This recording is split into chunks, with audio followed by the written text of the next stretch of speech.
The difficult thing is you can get a restraining order that says you have to get up weapons. Nobody's enforcing it. It's kind of on the honor system. So I called the police. He hasn't given up the weapons. Weapons were a big factor here. We don't feel safe. And they said, we'll call the court. Court says, well, if we take action and you file that it's a court order violation, he can no longer be criminally charged if he uses those weapons. But I'm like stuck in limbo between the two of, the court's saying call the sheriff is saying call the courts, unless he shows up and he starts shooting at you right then and there. And my youngest son was saying he's still seeing his father, and he goes to school and he's seeing his father drive by.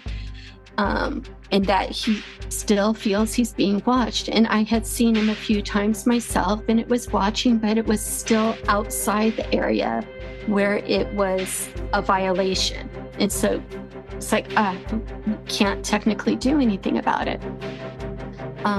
So it was actually the California Bureau of Firearms that I finally vented to, especially after reading online other things that people are getting shot because nobody is actually doing anything about these weapons, supposedly, that they're not allowed to have, but nobody's making sure that those orders are enforced.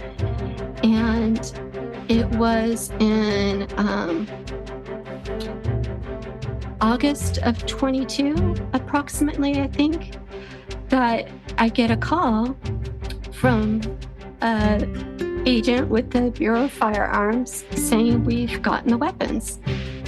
And he didn't really give more details than that. And my thing was like, well, are they all gone or just the ones that were registered to him? What about the ones that were unregistered? What about that little concealable pocket gun that he would like brandish that you could slip into a shoe? But I really didn't get details of it. I'm Donna Anderson, and this is True Love Fraud Stories.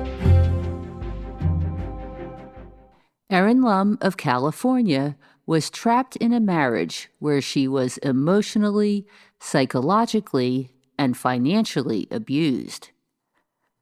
Her ex-husband, Christopher Lum, manipulated her into having a child with him, which was how he laid the trap.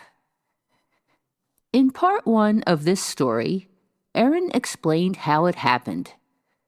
Chris used her desire to help others as the starting point to make her feel totally responsible for supporting him. But when Erin learned that Chris Lum was physically abusing her 2 sons, she squirreled money away, quietly sought the help of her neighbors, and escaped. What was the abuser's reaction when she got away? Absolute fury that he was not present when we left, demanding I bring back everything we may have taken, and that he texted me his demands to fix the entire house, to continue making the payments, to pay his car, saying that I had been renting it from him, and that under a rental agreement, I had to keep making payments and then do all the repairs and buy him new tires and insurance.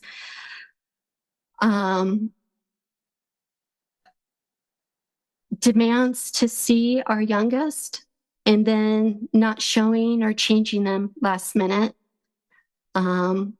taking him out of school and things like that. And then if we could set up that he was going to visit our youngest, that he would just return him if he knew I was working, leave work and come get him. Threats that I was turning our son against him and that I had poisoned him and stolen him. Erin quickly began court proceedings. She needed to clarify that, yes, she and Chris did have a child, despite what the fraudulent divorce document he had tricked her into signing said. They needed a custody agreement and a stable routine because their son was hurting himself. He is hurting himself, and he is making suicide threats, and he is getting diagnosed with autism, and the therapists are all coming back saying this child is very traumatized. But it just seemed to be this game to thwart and subdue and to stop all autism services and diagnoses, even though it was shared with them, that I was doing it to make him look bad and to embarrass him for the son's autism, that none of this self-injurious behaviors was actually occurring. Demands for money was the biggest one, and demands that I accompany his schedule and be where he told me to be, when he told me to be it, and when he last minute would change locations or canceled or decided he's going to show up at a workplace, that I do so. Chris apparently wasn't very heartbroken about Erin leaving. About a month and a half after she and the children escaped, he moved one of his girlfriends into the house and quickly got her pregnant. Still, even though Chris and the woman were getting married, he did not want to relinquish control of Erin and their son. The hardest one was the stalking that he was doing and following us around, reckless driving around us, which would kind of force us off the road, but it was more of just a harassment instead of an actual trying to get us. Brandishing weapons, but only enough that you could kind of see it in his pocket, not where he's just holding it or pointing it, just the slightest subtle bit. Showing up at the school and just standing and staring at us as we're coming and going. It's just like, oh, I'm just here for the school. I'm just here for this. Passing by, or notes that, oh, I see you're working tonight. I wonder who the kids are with when you're working. Maybe I should pay a bit, things like that. And just these suggestions that would terrorize, plus my son saying that his father was hurting him physically while he was there. The stalking and harassment were terrifying enough. Then there was a revelation that made Erin realize more needed to be done. She needed a restraining order. But then my eldest coming forward with more detailed and sensitive abuse stuff that he had related to a therapist, which got a different sort of sheriff and DCFS referral for it. And all of that ended up being factored, but it wasn't like there was just one filing. Things were kind of piling on top of each other, as well as, my God, this person is still impersonating a public servant, and it's getting freaky because he was accessing my medical records and had even commented it on court. And it was just like, he's mocking me for getting PTSD help and saying that I'm doing it to collect money. And he knew when I spoke to my doctor and that she referred me, it's like, is nobody else seeing a red alarm that how did he get this information? And him asking for records of places or presenting himself as a firefighter was getting to be a problem too, because it aided in that stalking. Erin and her children were afraid. She went ahead and applied for a restraining order. A temporary restraining order was granted, but he refused to give up his weapons, and even wrote to the court he refused to give up his weapons because there had been robberies in the area. And nobody blinked an eye at it. And it's just like, guys, he's ordered to give up his weapons. Nobody's enforcing this. This is a problem. He's threatening us. He's hostile to us. He's writing me messages, you do this or else, which was interesting because the police said, well, he didn't say he was going to hurt you. Maybe he meant he was going to buy some flowers. And they guffawed at that. And I hate our local sheriffs. When Erin received the temporary restraining order, the court also ordered a lawyer, a minor's counsel, for her younger son. The lawyer advised her that family court judges would not be happy about a permanent restraining order. But minor's counsel, when it came time to the hearing, he was like, courts don't like to see this. This doesn't look good on you because it looks like you're trying to interfere with co-parenting. The lawyer suggested that Erin ask for a stay-away order. She agreed to it, but Chris did not. So then she suggested mutual stay-away orders. And he agreed to that, which was an enormous mistake on my part, just because that is a court order, but it's not an enforceable court order like a proper restraining order is. So that's my fault. And of course, at this time, I'm totally financially exhausted. So I could no longer afford the lawyer and was self-representing. And of course, it was violated instantly. And all you can do is just file a court order violations with the court, which gets slow walked as more and more pile on and nothing changes and nothing happens. The useless mutual stay-away order was in place. Eventually, there was also a child custody order. It dictated that Chris have visitation with the son he shared with Erin almost every weekend. So what went on during those visitations? This is where it gets tricky because I have to rely only on what my youngest tells me. And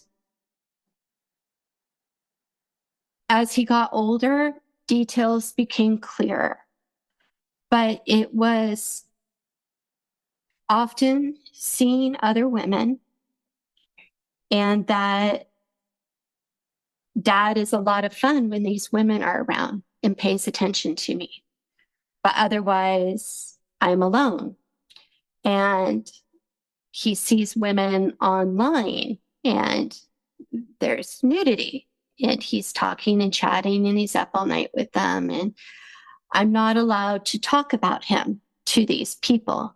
Or he's talking about his military and he's dressed up and this person bought him this and this person bought him that and said, thank you for your service. That he went to work with them a lot. But the biggest factor was he's hurting me. Dad's mad at me. I messed up. Dad squeezed me. Dad hit me upside the head. Dad hit me in the stomach. But he couldn't say where, when. Sometimes it was mad and sometimes he could give a detail, but you couldn't get specifics. And at the time, the second he'd come home, he's distressed and he's kind of like rocking back and forth. And it's like, I need to tell you something. Don't tell Dad. And it would always start with when I was 5, and he would start rocking back and forth. And then he would relate the information when I was 5 and he hit me and I hit the wall and he said I ran into him, or he was mad because of this and that. And he would relate that he was left with these various women at the time, and that the women were nice to him, or until he had to, stay and play with the dogs while the woman and Dad went to the room for a while. But the dogs were fun. And then a constant theme is that he was sick and vomiting, and which woman was cleaning up his vomit at the time. So that was the early on thing that kept coming. And then it started being, I saw you at work and I was in the car and Dad said, don't you want to go tell Mom hi? And we just had to sit there and watch you. And then Dad had me take him to the place where you have your garden, because we were at a community garden. And he made me point out which one was yours. And we just sat there, and I was really bored in the car, and we just sat there. And I would get more and more stories of places where I was expected to be, or he would find out where I was working for the day. And he would take our son there to just sit there and see if there was glimpses of me. And then, don't you want to go to her? Don't you want to see her? Why isn't she coming to get you? Why isn't she wanting to see you? Don't you want to see your mom? And the purpose of this, early on, I really don't know, except maybe to terrorize, to stalk, and make him feel bad. If you're wondering if someone in your life is a narcissist, sociopath, or psychopath, and you need advice on escape and recovery, talk to Donna. Donna Anderson, author of lovefraud.com and host of True Love Fraud Stories, offers personal consultations. Since she founded Love Fraud in 2005, Donna has collected more than 10,000 cases. So she's probably heard a story like yours before. You're certainly not alone. Donna is also a certified Reiki master. Reiki is a healing approach for stress reduction and relaxation. Donna combines this with her deep emotional release technique to help you let go of the pain of your experience.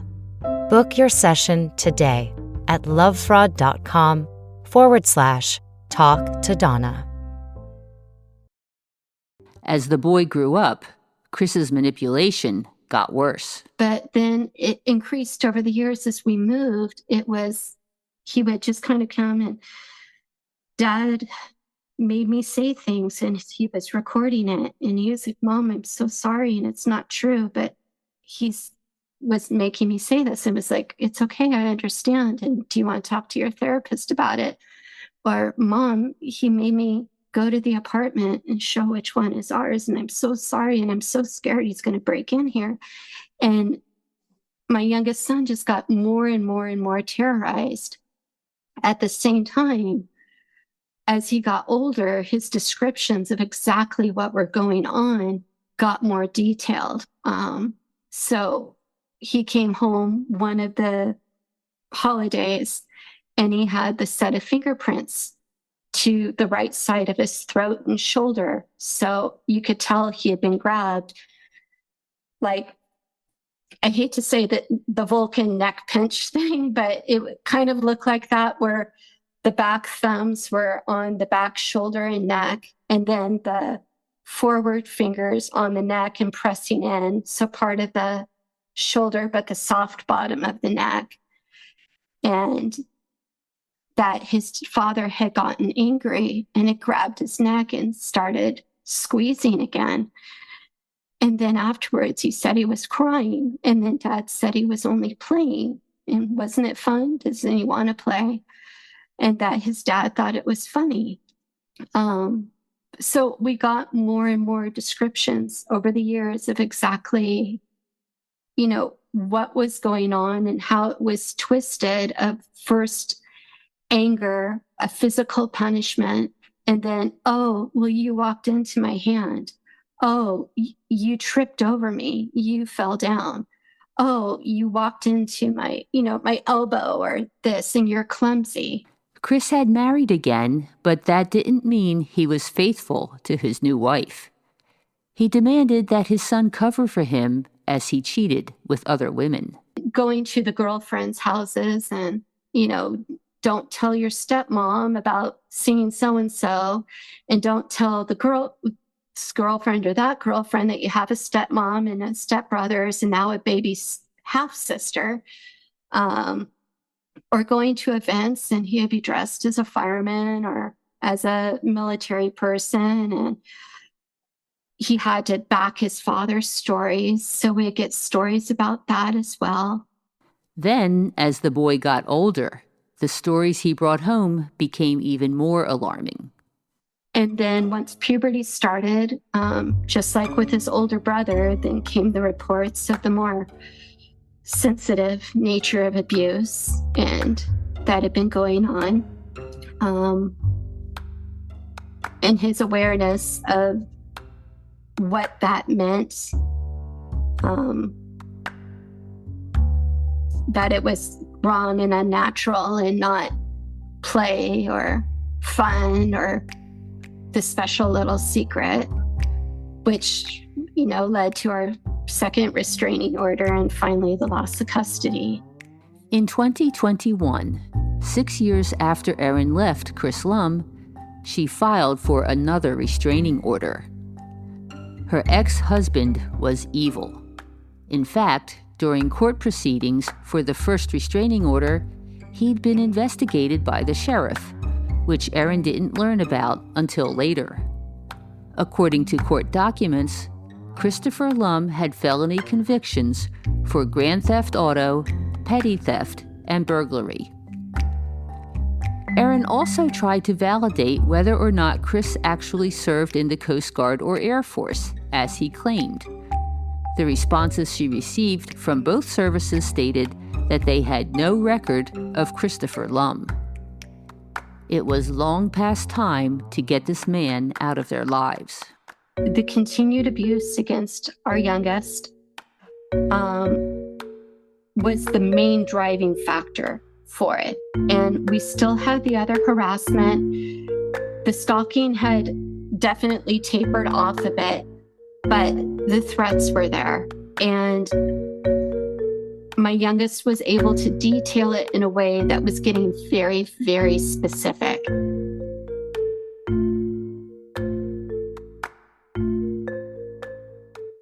Both boys testified in the hearing for the second restraining order.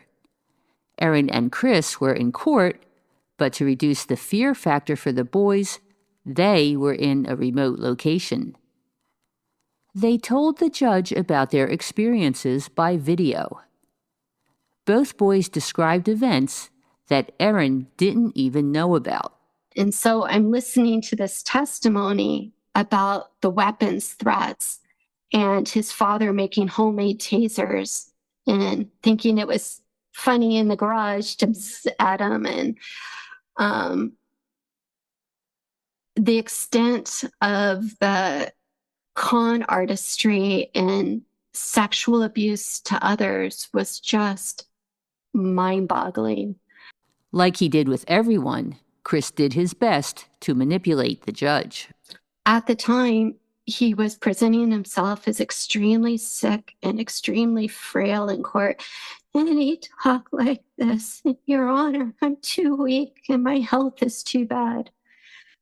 And once that judge said, "These are the terms of the restraining orders, and you must give up your weapons," oh my God, did he stand up angry? This is bullshit. And it's like the language came out and the fears came out. And I wish you could have seen that judge's expression of just kind of this, maybe I'm reading it wrong, but the expression was like, aha, I see you now.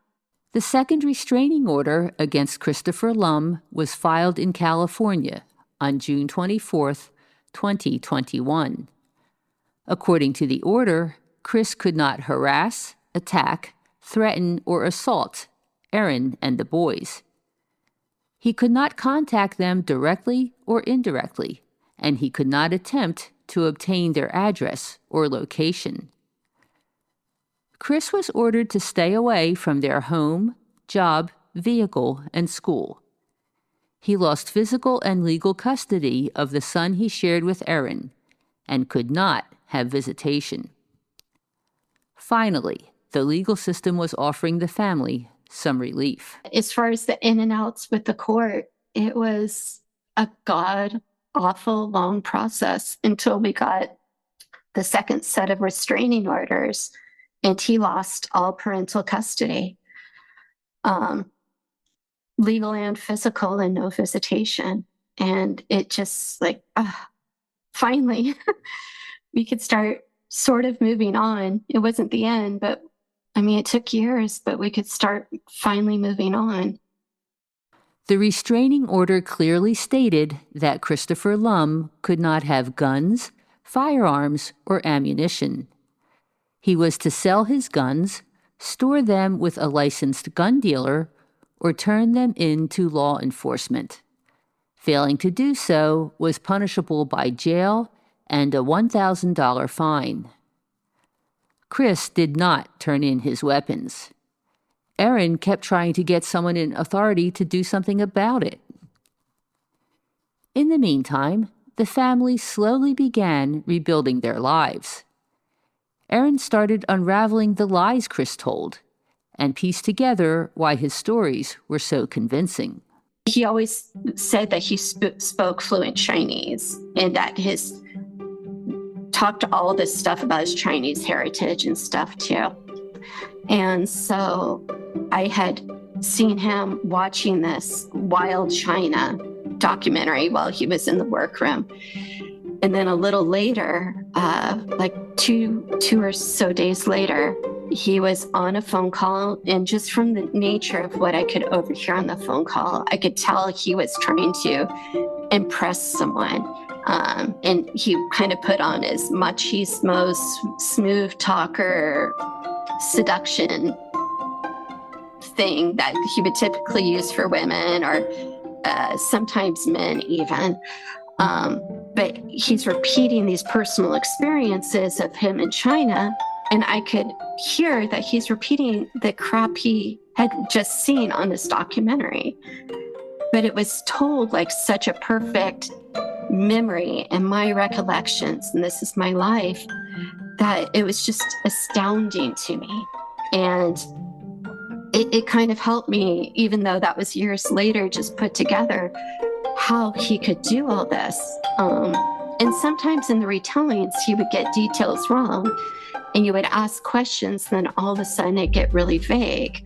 Or, hey, where are the pictures from this? And I don't like to keep memories of bad times. There was always some horror story of why he had to leave the past behind, of some evil person who had wronged him, or some evil woman, or, abusive parents, abusive family, dead mom, problems with the first wife, psycho ex-wife. And it was always something. But it was just astounding, the stories and the details and the names he could recall of the people. And then you kind of sit back in horror too of knowing your life details that you've shared have probably been absorbed and now are being regurgitated to others to fool them as well. So it's a bit horrifying of an idea. So was Chris Lum taking on the identities of other people? I can't say that he was assuming their whole identities, but sections of it as to his own. And then when you would go to a party or something with him, he's meeting these new people, it's why he always looked larger than life. And you wanted to call, like, this doesn't happen to this many, not this many things happens to any person, but they were so detailed and backed up, and you could, ascribe it to certain events, or these flying monkeys would be, kind of brought in to back it up, that it all seemed plausible. But as far as assuming an entire identity, no, it was like this Frankenstein monster of pieced together identities, experiences, and past histories that he became. Eventually, Erin was able to figure out where Chris's stories came from. For example, his second wife's family had a neighbor who was a fireman and worked at Fire Station 87. The barbecues the family would have, and he would come over. And this whole time, Chris was absorbing those stories and then making them his own and able to regurgitate this as though these were his life experiences. And there's still a lot that I can't put together. But, over the years, as people come out, it's just like okay, that story came from this person. This one came from that person. Chris had always told Erin that his previous wife, the one who allegedly stole his son, was evil. Her family was evil, and they were all out to get him. Eventually, Erin connected with the woman and learned that, no surprise, Chris was lying. She and I started talking and kind of realized that he had turned us against each other, and these big, huge threats that he said that she was after me was just him making stuff up. And then her aggression towards me was also him doing things to her, saying that they were from me or staging them from me. So you kind of realize that he was the puppet master in between. But back to the point was she had also related that he had pressured her into having this child. And once doing so, you're controlled. And I think more so her family was the ones who were financially exploited more so than her as well. But, he took the majority from them. But how hard it made it to get away. And then using the court systems later to just torment and control and harass the person and stalk the person in the name of the child. How many times had Chris gotten women pregnant? Erin knows of 3 cases documented by court records, plus another possible case. This was how the man lived his life. He got women pregnant, and then, when they were irreversibly attached to him, controlled and exploited them. So, you're driving by the house again. Oh, I'm just seeing if he's okay. I noticed your car at the school, and I just happened to be there. And I just, you're always something to do with the kid, but using it to abuse, threaten, harass, and stalk the mom, and also to extort more money. That there was always some need, and he needed the money for. About a year after the second restraining order was issued, Erin and the 2 boys were doing better, but Chris still had not turned over his weapons. The younger boy had reported in the second domestic violence restraining order hearing that his father had pointed a gun at him. So the fact that Chris still had his guns was frightening. It doesn't matter if you didn't fire it at him. It's the threat of it against him, along with the physical abuse and the emotional abuse and the con artistry. It's enough to brandish it. It's enough to threaten with it. And it's enough that our son, for years and years and years, had nightmares. His most recurrent nightmare that he would call out for was his father was murdering him or me or his stepmom, as people watched and did nothing.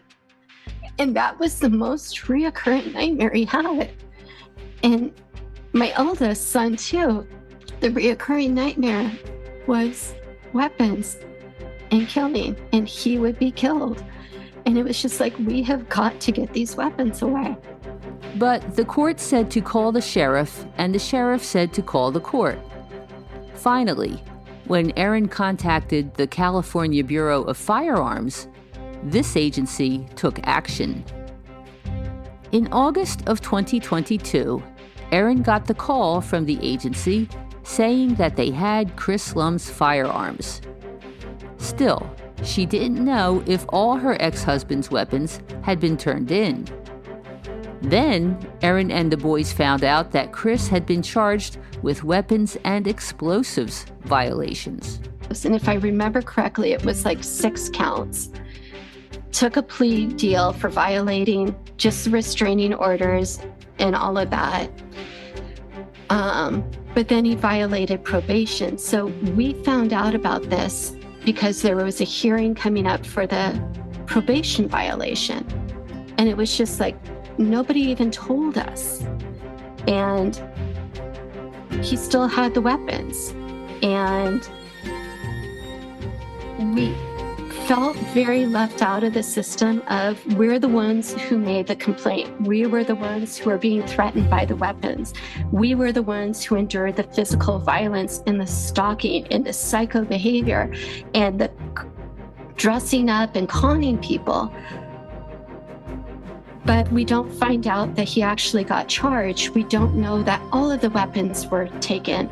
We don't know if, even today, they were all taken.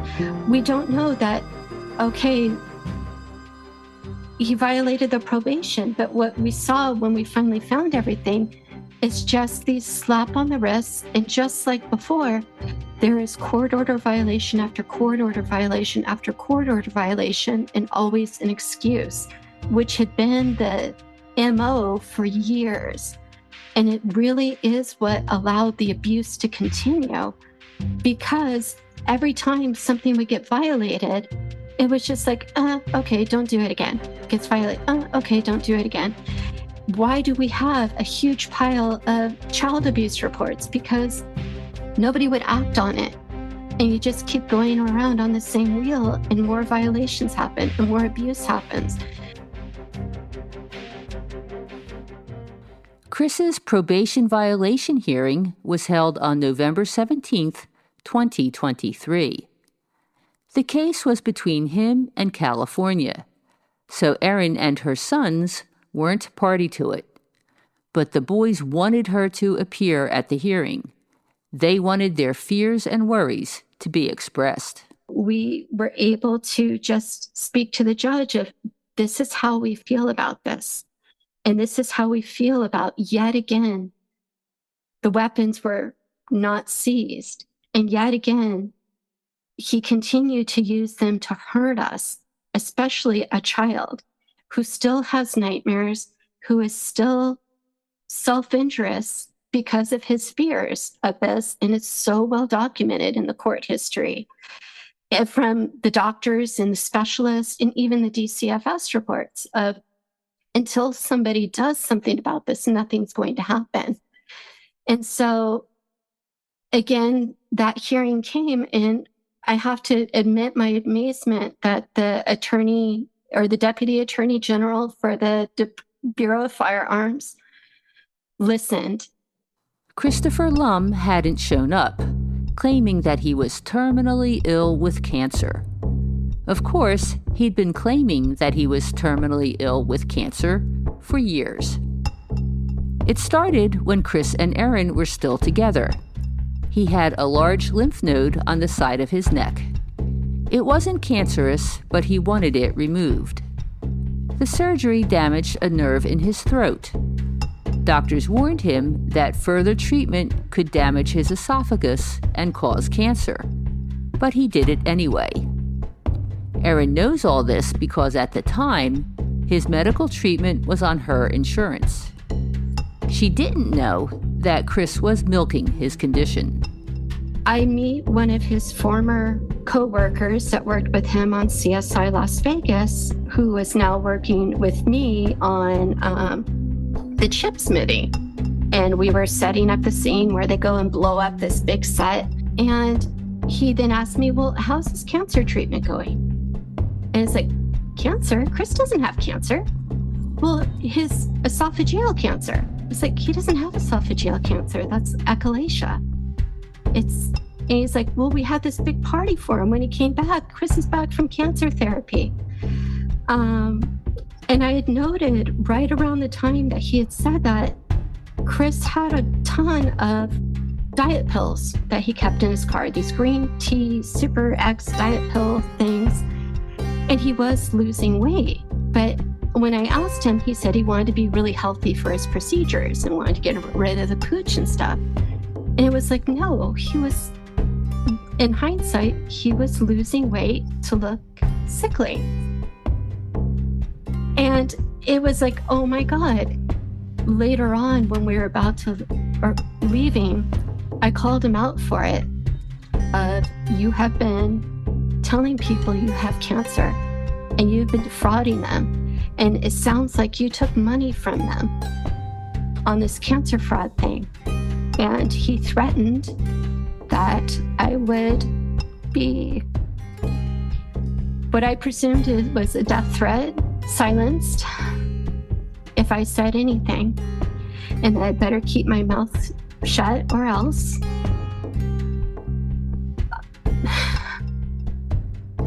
It was terrifying. He continued to use my insurance and had sent this thing of, you're going to keep me on this. And it was like not until June after we left that I could finally get him off safely. So with this court hearing that he didn't show up for, his thing was that he has terminal cancer. It's like, wow, he's had terminal cancer since, geez, I think his first claim was in 2013 now. It's quite a long time to have terminal cancer. But now, so the public defender is like, he's got tubes, he's on feeding tubes, he's got to sit up all the time, he's got wires and tubes hanging out of him, and he's on a breathing tube. And I kind of commented, not to the public defender, just to the gentleman next to me. It's like, well, he just called him and we just heard his voice on the phone. So that's quite the breathing tube. He's talking. But the whole thing is that they don't double check this. So could karma have set in sometime between June 2016 and now he got cancer? Yeah, absolutely. This time, Chris Lum's excuses weren't blindly accepted, as he expected them to be. During the hearing, Chris said that he'd given or sold one of his guns to his twin brother.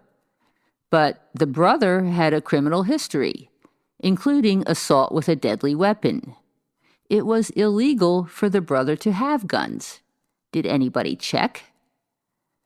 The judge didn't buy the excuses, so now another hearing is scheduled for February 20th, 2024. It's something that the boys have been very definite that they want representation for, just because I think that they're tired of,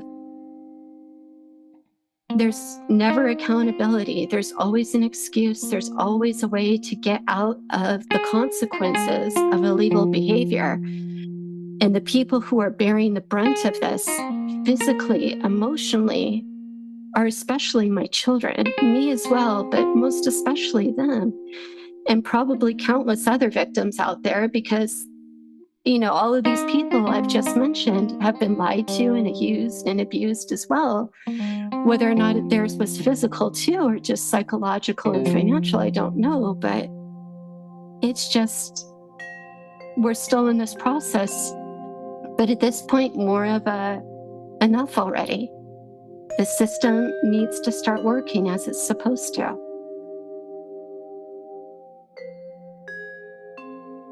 I'm Donna Anderson, and this is True Love Fraud Stories.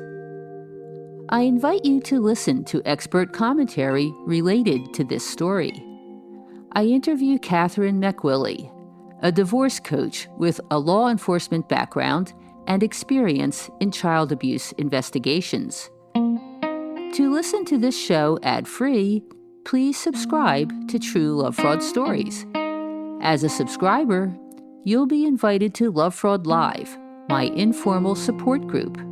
I do a short presentation about sociopaths and narcissists, and then answer your questions.